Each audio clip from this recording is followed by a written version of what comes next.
having different members of the family get on the same page. That seems cliche, but in terms of, for what we've found, a partner or a spouse or even children can look at the wealth of a family much different than the matriarch or patriarch. And I think when you talk longevity, all it takes is one bad decision. So if you don't institutionalize your family and your process of how you make investment decisions, who makes the decisions, when, how, across multiple people. I love this.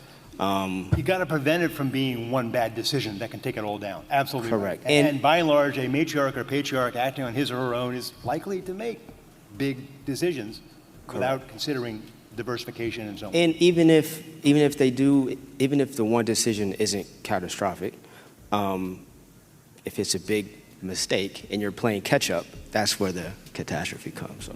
Very important. So this panel is larger family office wealth managers, multifamily office, which is pretty much all of us here. And that's different than what individuals might do, because we have to be conscious of the whole picture, the whole picture of our client. This is my governance of wealth. I talk about projecting wealth 100 years into the future for your descendants and the communities in which they live. Sheila says, so how do you do that? I don't have an answer, but the one thing you have to do is have family communications well established long before you're dead, and that will carry on by itself, because family communications leads to effective governance, so that one particular matriarch of that 10 generations from now isn't going to be the one that's in charge and make some stupid decision to pile it all into crypto, and then the day they want to withdraw, it's worth half as much. That kind of governance and family dynamics, family communications are, for me at least, what's most important about the long-term perspective. Most people don't really have that or need to have that very long-term perspective, but governance is still critical, making those decisions. Other comments along these lines or on these topics? Generally, I agree, but I would just say be careful, because I always say there's a difference between having a voice and having a say.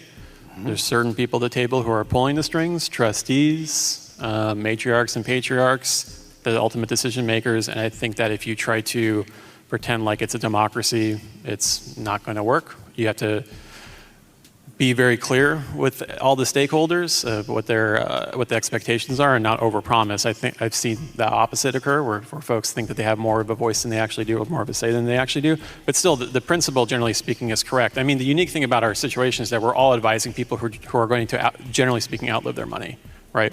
And so I think that's an important message to convey, is that, yeah, you're making a decision for yourself, you're making a decision for the next generation, but there is going to be a point where the people who have a voice and not a say will have a say, and they're going to be in the same spot as you, right?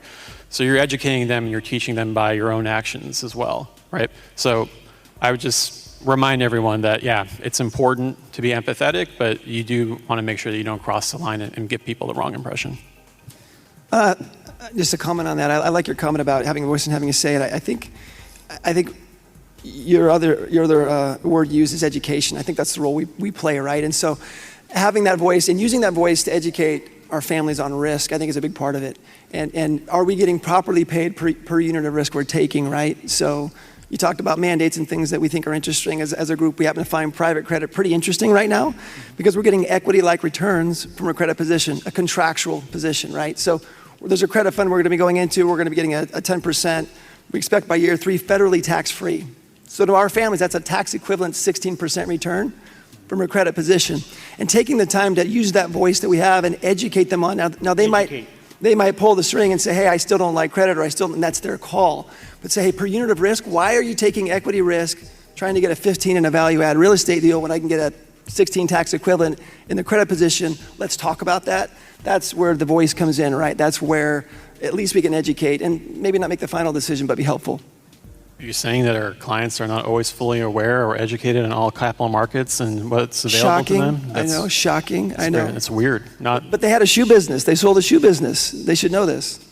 That is probably the biggest challenge with successful matriarchs, patriarchs, business builders is there is a lot of arrogance that they know how to deploy the capital in the markets when they've been great making shoes. And sorry, not to comment on that topic, but just my boss actually has a great expression for this. He calls a lot of our clients former masters of the universe, right? So they sold a business or they made a lot of money being an executive at a company and they're used to being the person who's completely in charge and they know this one thing extremely well that they made all their money in, right?